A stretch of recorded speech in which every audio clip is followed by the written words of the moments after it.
अस्सलामु अलैकुम।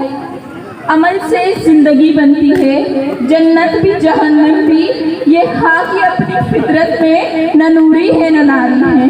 अली वक़ार जब मैं देखती हूँ कि हमारे हुक्मरान एक छींक आने पर बैरूनी मुल्क को रवाना हो जाते हैं और मासूम शहरी सरकारी अस्पताल के सामने एरिया रगड़ रगड़ कर लग जाते हैं, जब मैं देखती हूँ कि इंसानी खिदमत के लिए कोई एम्बुलेंस सर्विस मौजूद नहीं, अली वक़ार गरीब आवाम को पीने का साफ पानी तक मैसर नहीं और इनकी कमजोर मईशत पर मिनरल वाटर का एक और बोझ डाल दिया जाता है।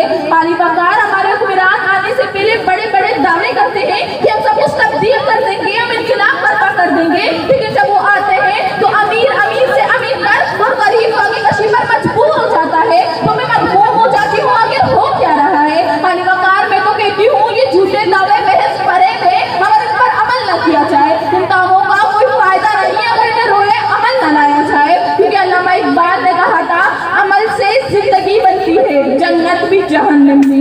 मगर अली वक़ार चूंकि आज 14 अगस्त है तो आइए आजादी आजादी खेलते हैं और कल यही सब हलाली परचम हमारे पैरों तले रोते हुए दिखाई देंगे, क्योंकि अली वक़ार हम आज भी गुलाम हैं, हम गुलाम है फिरका वारियत के जो एक दूसरे के पीछे नमाज पढ़ना गवारा नहीं करते, हम गुलाम है अपनी इत्तेदाल सोच के जो गिरत के नाम पर औरतों को कत्ल कर देते हैं। अली वक़ार करारदाद में लफ्ज़ आज़ादी बहुत बड़ी अहमियत का आमिल है, क्योंकि आज़ाद तो आज सिर्फ और सिर्फ वो इत्मीनान है जो सिर्फ अपनी प्रोटोकॉल के खातिर एक 9 साला मासूम बच्ची को उनकी गाड़ी पर रोक कर चले जाते हैं। आज़ाद तो सिर्फ वो इत्मीनान है जो यहाँ का पैसा खाकर बाहर ऑफशोर कंपनियां बनाते हैं। अली वक़ार में तो मजबूर हूँ इस मुल्क में उनके अगेंस्ट जाने वाला कोई कानून ही पैदा नहीं होता, क्योंकि अली वक़ार हम आज भी गुलाम हैं, हम गुलाम है अपनी इत्तेदाल सोच के जो गिरफ्त के नाम पर औरतों को कत्ल कर देते हैं।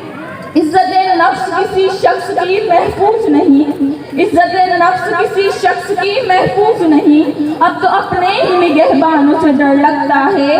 तंके की चोट पे जालिम को बुराज कहती हूँ, तंके की चोट पे जालिम को बुराज कहती हूँ, मुझे सूली से न जिंदानों से डर लगता है। शुक्रिया।